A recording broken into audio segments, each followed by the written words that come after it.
The sun had barely begun its descent, casting long shadows across the quiet suburban street, when a scream shattered the evening calm.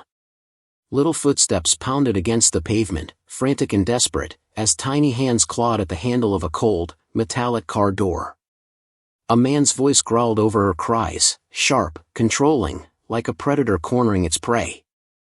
The child's eyes, wide with fear, reflected the flashing brake lights, painting her terror in shades of crimson and gold. Neighbors peeked from behind curtains, hearts hammering in silent horror, as the stepfather yanked her into the vehicle with brutal insistence. She kicked, shouted, and tried to wriggle free, but his grip was iron, unyielding, as if the world belonged only to him. A sudden honk startled them, and the man snarled, looking around, aware of eyes watching, yet too consumed with rage to care. Time seemed to fracture, the air thick with tension, every heartbeat a drum of panic. Then came a low, thunderous roar, a sound that didn't belong to this quiet street. Engines rumbled in unison, vibrating the asphalt, shaking windows, and echoing down the cul-de-sac like an approaching storm. 15 figures, leather-clad and determined, appeared at the far end of the street, engines gleaming in the dying light. The stepfather froze, disbelief flashing across his face, as if reality had suddenly warped. The girl's sobs mixed with the growl of motorcycles, and a strange, almost magical sense of hope slithered into her chest. She didn't know who these men were, but she sensed justice, raw and relentless, hurtling toward her.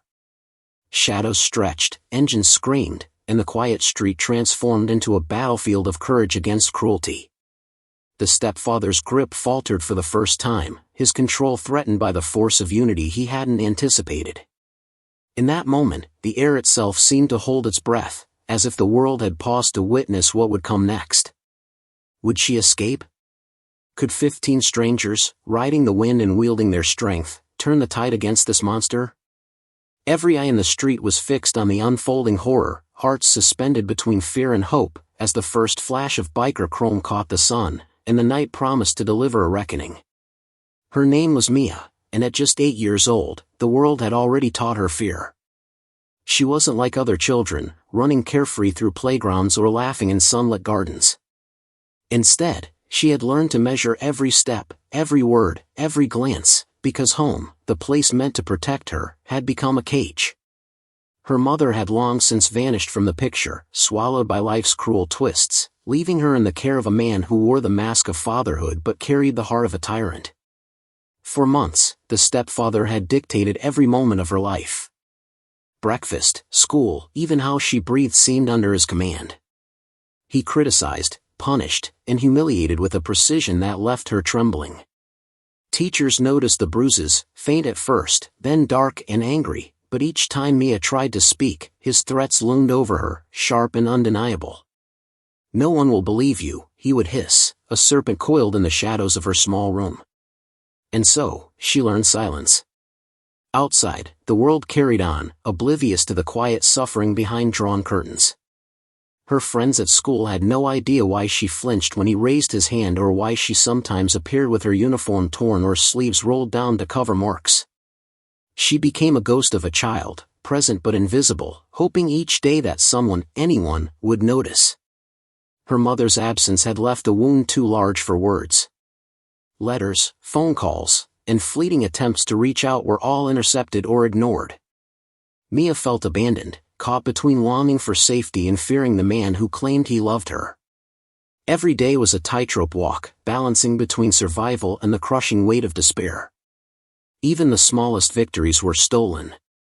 One afternoon, she had tried to draw a picture and pin it on the fridge, a bright sun, a happy family, but he tore it down in a rage, laughing cruelly, "You don't belong here.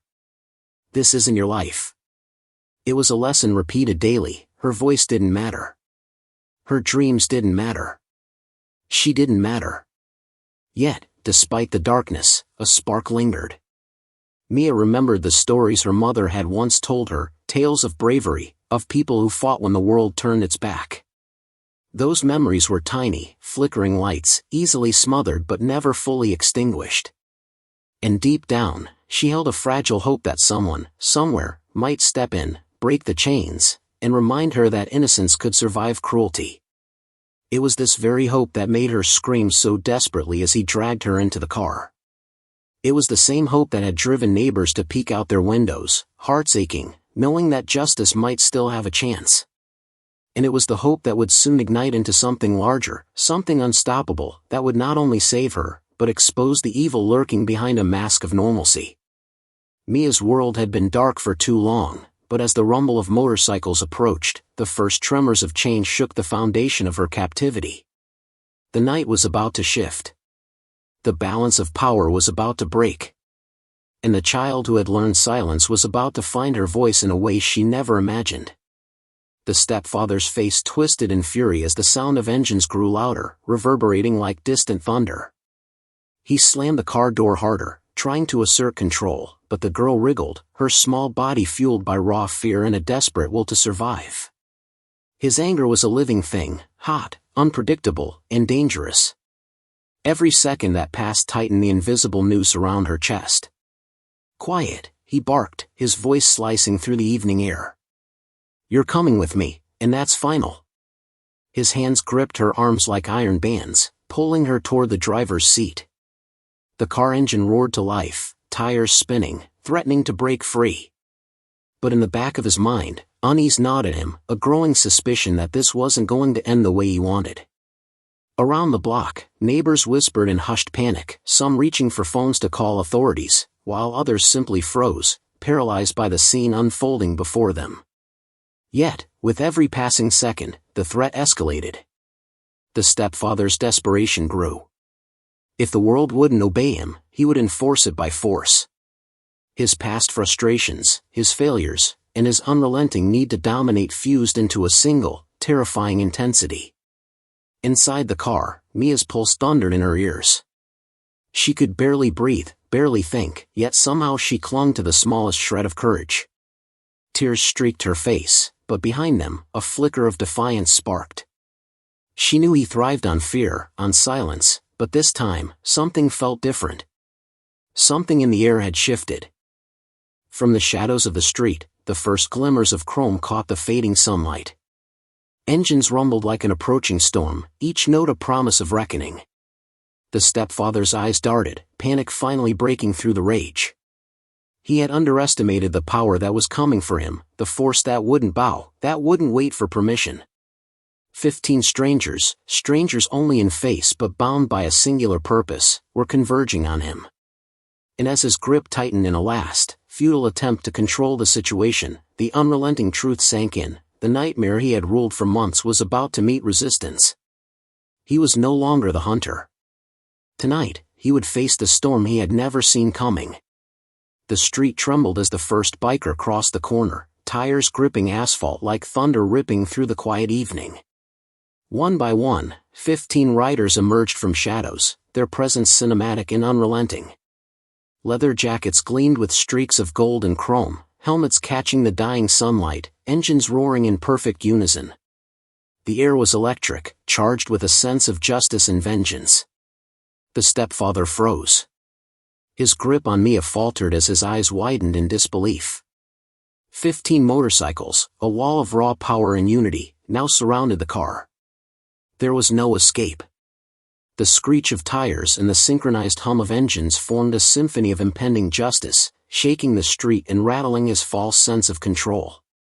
Mia's fear mixed with awe. The rumble of the engines felt like a heartbeat that wasn't hers, but one that promised protection. She blinked through tears, watching the bikers slow to a stop, forming a semicircle around the car like knights in modern armor. The smallest hint of hope began to swell inside her chest. She wasn't alone anymore. The leader, a tall man with a weathered face but eyes burning with determination, stepped forward. His helmet in hand, he knelt to Mia's level and whispered, "It's okay, you're safe now."